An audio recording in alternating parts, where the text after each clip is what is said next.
Em 2007 eu criei um método de disciplina bastante maluco, que funcionou muito bem para mim, porque eu perdi 30 quilos na época e traduzi um livro bastante difícil do P.G. Wodehouse, na época eu estava muito preguiçoso e inerte. Eu consegui fazer essas coisas graças ao método que eu criei. E eu tenho consciência de que ele parece maluco, mas ouçam e adaptem a vocês mesmos. É o seguinte, vocês têm que criar um mundo paralelo, imaginário. E vocês têm que acreditar nesse mundo, na existência desse mundo. Se vocês não acreditarem, não conseguirem enxergar esse mundo como uma realidade emocional para vocês, o método não vai funcionar. No meu caso era uma fantasia militar. Não precisa ser uma fantasia militar, você pode adaptar o que você quiser. Você pode ser o sultão num harém, um capitão de futebol, um quarterback, ou seja lá o que for. Mas é uma fantasia de liderança que funcione para o seu ego, como um sonho acordado. E você tem que visualizar todos os detalhes e sentir bem nessa fantasia, nesse sonho acordado. No meu caso, eu era um general e eu liderava batalhas durante o dia. Um grande líder militar, uma lenda na história militar.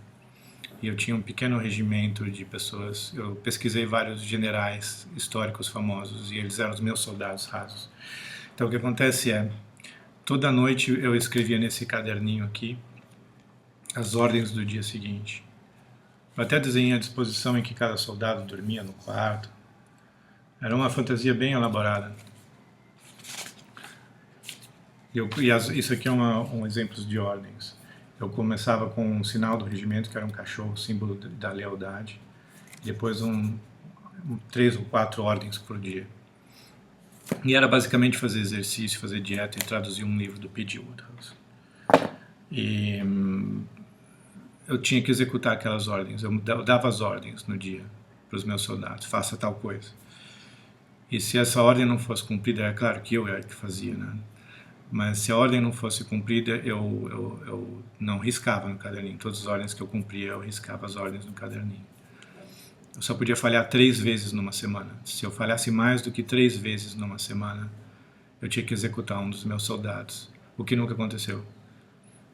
Então o método funcionava porque eu tinha um orgulho militar de nunca ter precisado executar um dos meus soldados. Eu acreditava naquilo. Acreditava em termos, eu não era completamente maluco, eu sabia que era um mundo imaginário. Mas ele tinha uma importância na minha imaginação. E ele funcionou perfeitamente bem para mim durante 8 meses, até que a fantasia deixou de funcionar.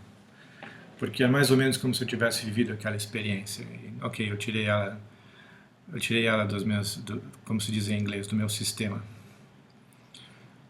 Mas tente adaptar esse método de disciplina. Eu nunca ouvi ninguém usar nada parecido, mas para mim funcionou muito bem. Ok?